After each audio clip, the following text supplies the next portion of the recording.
Well, hello on Blast with MG. Today, I'm going to give you guys a little review on some new tubeless tires I just put on the Cube Reaction Hybrid.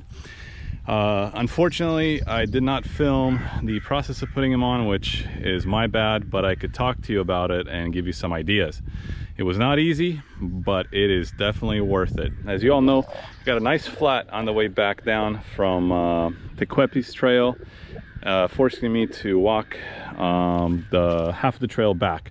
I wasn't able to fix the flat. It had a couple of holes and I couldn't find one of them, so I had to walk it back. So the solution to that problem is getting tubeless tires. There are to be far less flats with the tubeless tire than there is with a tube tire, mainly because of the construction of the tire, and it has a sealant inside that seals any holes that are small enough in diameter.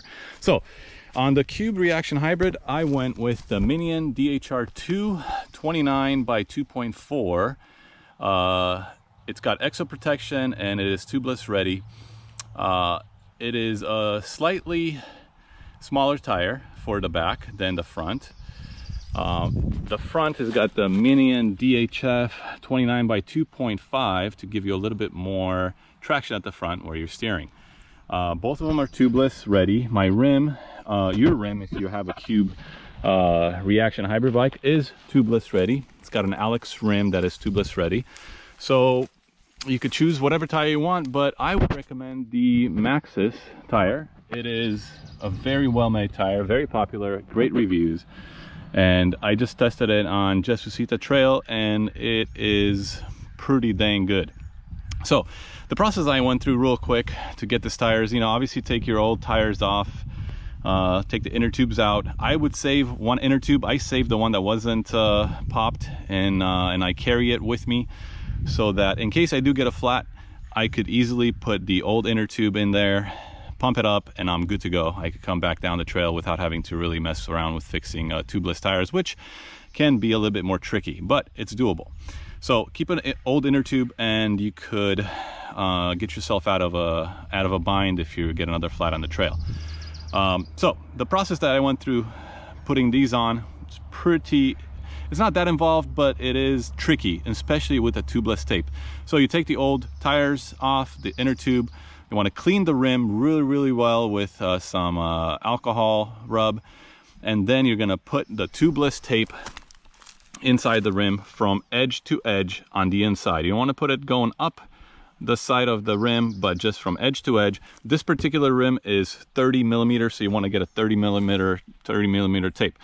Now there's a couple of different ways of doing this. You could go with the standard Scott's tape for tubeless tires. That is what I did, but it is really hard to get that without any creases or bubbles, especially in this rim, which has a little canyon in it. I guess you could, a groove that you have to get the tape in there, and you have to have it sit pretty flat.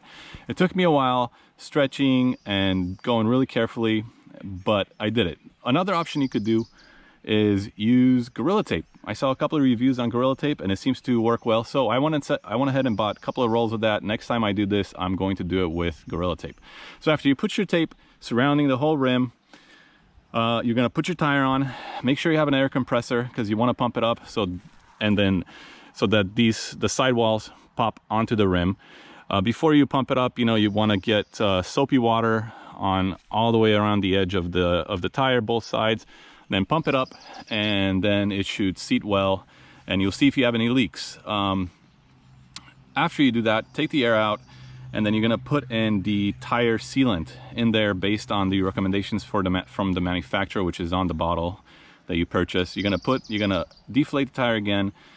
You could either pump it through your Presto valve right there, or you could take the tire off the rim and pour it in there and put the rim back on, and then you're going to spin it around so you can distribute that really well all around the place, and then pump it back up and it should hold, and there you have it. That's how you do. This is what the bike looks like with tubeless tires. As you remember prior, this one had the Schwalbe white wall rims, or actually tan rims, which, you know, And I wasn't necessarily a big fan of the rims, but they didn't look as good as the black. And it's a better tire, it's stronger, it's more durable, it's better for riding mountain. So if you want to do the tubeless conversion, not a bad way to go with the Minion, Maxxis Minion DHR2s. Go ahead. If you like this video, please subscribe. If you have any questions, shoot me a question. Thank you.